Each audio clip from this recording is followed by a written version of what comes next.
Two elastic rods are joined together between fixed supports and shown in the figure. अच्छा, ये कह रहे हैं कि अगर कोई चेंज नहीं होना है, और वैसे भी नो चेंज ही होगा क्योंकि इधर से वॉल इसकी लेंथ को बढ़ने देगा नहीं. इसको थर्मल स्ट्रेस कहते हैं. अच्छा, ये जो टॉपिक है ये आता है थर्मल एक्सपेंशन में, फिज़िक्स में, चैप्टर थर्मल एक्सपेंशन. तो दोनों तरफ से थर्मल स्ट्रेस लगेगा और इसकी लेंथ नहीं बढ़ेगी.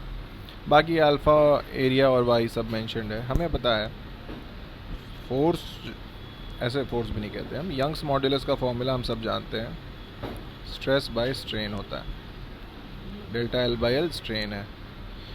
तो और थर्मल एक्सपेंशन के हिसाब से अगर टेम्परेचर डेल्टा टी बढ़ाया जाए तो delta L will be L alpha delta T, है ना. ये फॉर्मूला कहाँ से आता है? ये थर्मल एक्सपेंशन का एक्सपेंशन लेंथ का फॉर्मूला है. अगर मैं एल को नीचे ले आऊँ डेल्टा एल के, तो ये अल्फ़ा डेल्टा टी होगा, और इस पार्ट को मैं यहाँ यूज़ कर लूँगा लॉन्गिट्यूडनल स्ट्रेन के लिए.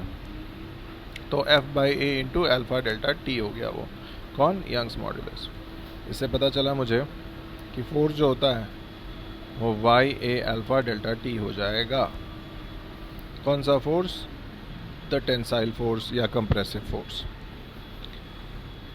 हमें पता है कि दोनों तरफ फोर्स जो भी लगेगा न्यूटन्स थर्ड लॉ से वो बराबर ही होगा. यहाँ पे भी वही बात है, यहाँ पे भी वही बात है. सो मैं कह सकता हूँ ना कि दोनों में अगर फोर्स बराबर है तो y1 a1 alpha 1 delta T, क्योंकि डेल्टा टी तो दोनों में सेम है, वो अलग अलग नहीं लिख सकता मैं. y2 a2 alpha 2 delta T. इसको काट दीजिए because force is same. And so area 1 by area 2 अगर मैं कर दूँ तो it will be y2 alpha 2 upon y1 alpha 1. ये मैं ऐसा क्यों कर रहा हूँ? क्योंकि ऑप्शन नंबर डी एग्जैक्टली ऐसा है, बाकी कोई भी ऑप्शन मैच नहीं होता है यहाँ पर. So D is the correct option for this question.